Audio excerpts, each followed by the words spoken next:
Halo semuanya, di sini kami dari kelompok 3 Hukum Kepailitan akan mendiskusikan terkait kajian dan analisis hukum PKPU dengan nomor putusan 228/PDT-Sus/PKPU/2019/PN Niaga Jakarta Pusat. Perkenalkan, saya Ekania Grace Pranginain dengan NPM 231201143 dengan teman saya Muhammad Raffi Akbar dengan NPM 2312011282. Dan saya Francisco Jonathan Tajulu dengan NPM 23120112775. Teman saya. Saya Mika Gusti Binting dengan NPM 2312011494. Saya Cindy Claudia Lubisnuriga dengan NPM 2312011558. Baik, jadi di sini kami akan mendiskusikan terkait nomor putusan yang telah kami analisis. Dimulai dari saya akan membahas mengenai kronologi singkat perkara dengan nomor putusan yang telah kami analisis tersebut. Boleh saya mulai, teman-teman? Boleh. Oke, baik. Jadi perkara ini dimulai dari permohonan penundaan kewajiban pembayaran utang ataupun PKPU yang diajukan oleh pemohon PKPU terhadap termohon PKPU. Permohonan didaftarkan di Kepaniteraan Pengadilan Niaga pada Pengadilan Negeri Jakarta Pusat pada tanggal 22 Oktober 2019 dan terdaftar dengan nomor putusan yang telah kami sebutkan tadi. Permohonan pemohon PKPU mengklaim adanya utang pokok senilai 5 miliar rupiah berdasarkan surat pengakuan utang tanggal 20 November 2012 yang belum dibayar sejak jatuh tempo 21 Mei 2013, ditambah bagi hasil keuntungan yaitu 250 juta per bulan selama 83 bulan, sehingga total utang mencapai 25 miliar 750 juta rupiah.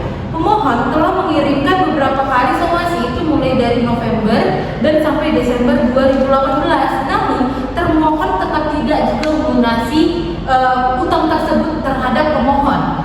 Termohon PKPU mengajukan jawaban tertanggal 11 November 2019 yang pada intinya ia menyangkal bahwa perkara ini bukan merupakan utang piutang, melainkan menurut termohon uang sebesar 5 miliar rupiah tersebut merupakan panjar investasi kerjasama pengelolaan tambang galian C ataupun yang disebut dengan batu andesit di Pleret, Jawa Barat, yang melibatkan penyerahan sertifikat tanah sebagai jaminan, pendirian PT Pakumas Mega Sakti serta perjanjian kerjasama operasi. Termohon berpendapat bahwa perkara ini bersifat kompleks dan tidak dapat dibuktikan secara sederhana, sehingga majelis hakim melakukan persidangan mempertimbangkan dalil kedua pihak serta bukti-bukti surat. Namun, bagaimana hasil putusan yang akan diberikan oleh majelis hakim? Simak video kami untuk selanjutnya. Nah, adapun pihak pemohon dalam kasus PKPU ini, di pihak pemohon itu ada Syarif Muhadi alias Haji Dadi Syarif, warga negara Indonesia, lahir di Bandung pada tanggal 11 September 1955, yang beralamat di Jalan Sarijadi nomor 81 Bandung, Jawa Barat, dan diwakili oleh kuasa hukumnya 1. Apendi SH dan 2. Hulman Jufri Octario Simatupang SH dari advokat dan konsultan hukum pada kantor Apendi dan Asosiat berdasarkan surat kuasa khusus tertanggal 19 Agustus 2019. Nah, guys, kalian tahu nggak sih ada alasan permohonan dalam PKPU ini? Yang dimana berdasarkan putusan nomor 228/PDT-Sus/PKPU/2019/PN Niaga Jakarta Pusat, pemohon PKPU mengajukan permohonan berdasarkan pasal 22 ayat 3 Undang-Undang Nomor 37 Tahun 2004 tentang kepailitan dan penundaan kewajiban pembayaran utang, yaitu alasan pokoknya adalah yang pertama, adanya utang yang telah jatuh tempo dan dapat ditagih sebesar 25 miliar 750 juta rupiah. Dengan rincian, utang pokok sebesar 5 miliar rupiah ditambah dengan utang bagi hasil selama 83 bulan dikali 250 juta rupiah. Dan alasan yang kedua, termohon PKPU telah lalai membayar meskipun telah diingatkan berkali-kali melalui somasi. Dan alasan yang ketiga, termohon PKPU memiliki lebih dari satu kreditor ataupun setidaknya pemohon PKPU dan Bapak Abdul Ghani sebagai kreditor lain. Pembuktian dilakukan di persidangan, guys. Yang keempat, pemohon memperkirakan termohon tidak dapat melanjutkan pembayaran utangnya, sehingga perlu diberi kesempatan PKPU agar dapat mengajukan rencana perdamaian ataupun homologasi.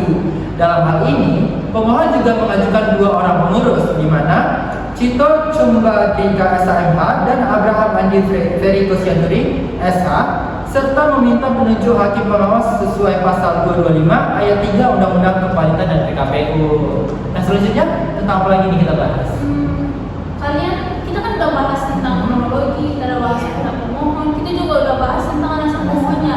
Mungkin kita langsung, kalian penasaran gak sih putusan hakimnya itu apa? Penasaran? Nah, aku jelasin ya. Nah, jadi putusan dari majelis hakim itu yang pertama adalah mengabulkan permohonan PKPU dari si pemohon, yaitu Syarif tadi.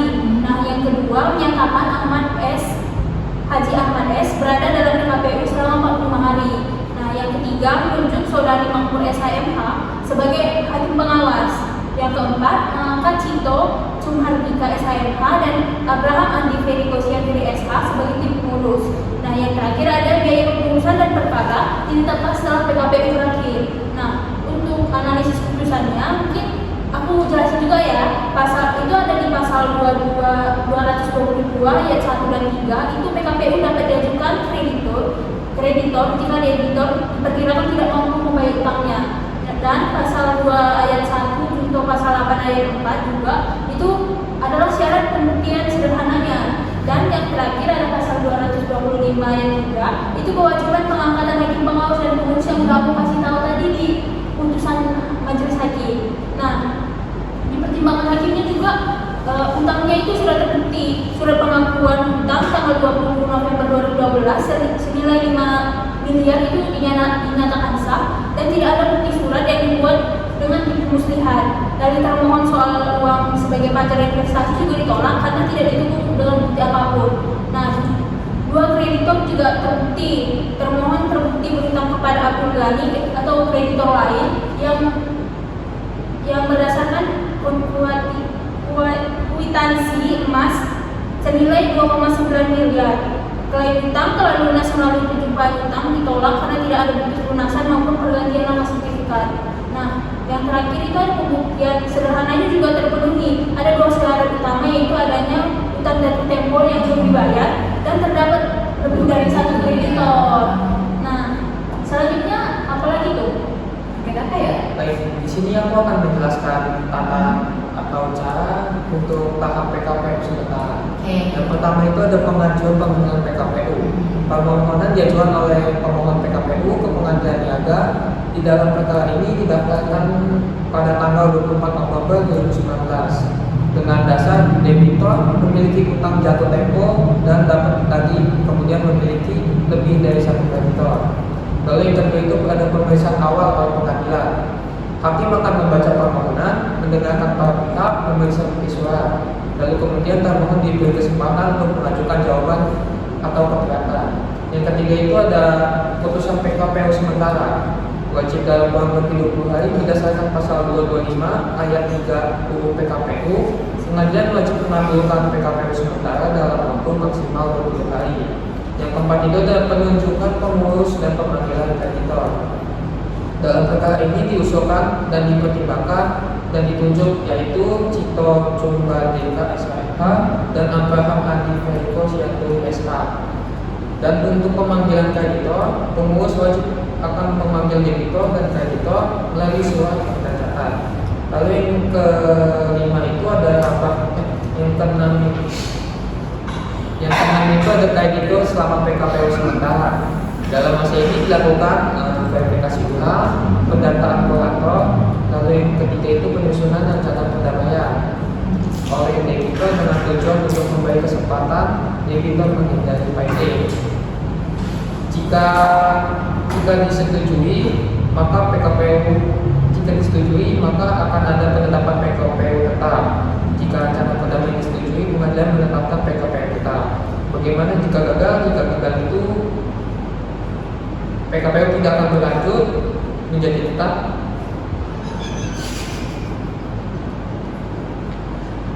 jika gagal